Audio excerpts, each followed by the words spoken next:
ఇవాళ ట్రంప్ ప్రకటించినటువంటి యుద్ధ విరామం అనగా తమ తమ దేశము ఇరాన్ యొక్క ఎలక్ట్రిసిటీ మరియు గ్రిడ్స్పై దాడులను ఆపివేస్తున్నట్టు ఐదు ఐదు రోజులకు గాను ప్రకటించిన నేపథ్యంలో జరగబోయేటువంటి చర్చల ఫలితాలు లేదా ఈ 5 రోజుల కాలంలో కానీ ఈ 5 రోజుల తర్వాత కానీ ఏముండే అవకాశం ఉంటుంది అని కనుక చూసినట్లయితే ఆంక్షల తొలగింపును ఇరాన్ ప్రభుత్వం కోరే అవకాశం ఉంటుంది. అనగా ఆర్థిక వ్యవస్థను తన గాడిలో పెట్టుకోవడానికి మరియు ఆర్థిక చమురు ఆంక్షలను ఎత్తివేయాలని కోరేటువంటి అవకాశం ఖచ్చితంగా ఇది మొదటి నుండి కూడా ఇరాన్ అమెరికా నుండి కోరుతున్నది. అట్లాగే సైనిక దాడుల విరమణ, భవిష్యత్తులో తన ఇంధన మరియు అణు మౌలిక సదుపాయాలపై దాడులు జరగవని అమెరికా నుండి హామీని కూడా కోరుచున్నది, అనగా గ్యారంటీని కూడా కోరుచున్నది.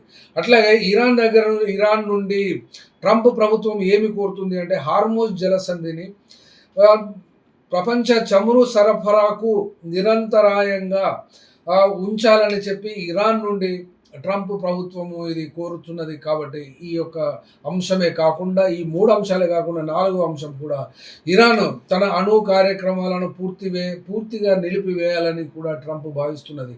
ఈ ఈ యొక్క ఈ డిమాండ్కు ఎంతవరకు ఇరాన్ నిలబడుతుందో, దానికి ఒప్పుకుంటుందో తెలియదు. కానీ ప్రాంతీయ ఉగ్రవాద గ్రూపులకు ఇస్తున్నటువంటి మద్దతును కూడా ఉపసంహరించుకోవాలి అని ఇరాన్ను అమెరికా కోరుచున్నది. అనగా హెజ్బుల్లా, హౌతీస్ మరియు హమస్ లాంటి ఇరాక్లో ఉన్నటువంటి కొన్ని గ్రూపులకు కూడా ఇరాన్ మద్దతు ఇస్తున్నది. కాబట్టి ఈ యొక్క డిమాండ్స్ను పరస్పరంగా ఏ డిమాండ్లపై అంగీకరిస్తారు, అంగీకరించిన తరువాత కాల్పుల విరమణ శాశ్వతంగానే అనగా శాంతి ఒప్పందం జరిగేటువంటి అవకాశం ఉంటుంది. కాబట్టి ఈ 5 రోజులు అనగా ఇవాటి నుండి కనుక లెక్కేసుకున్నట్లయితే 28వ తేదీ మార్చి 28న కానీ 29న కానీ ఈ యొక్క చర్చలకు సంబంధించినటువంటి క్లారిటీ పూర్తిగా ఏ అంశాలు ఎవరు ఒప్పుకుంటున్నారు, ఏ అంశాలపై ఏకాభిప్రాయం రావడం లేదు, తమ అభిప్రాయాలు ఏ రకంగా ఉండబోతున్నవి అనబడేటువంటి అంశాలను కనుక చూసినట్లయితే ఇప్పటికైతే ఇవి కనబడుతున్నది. 28 నాడు కానీ 29 నాడు కానీ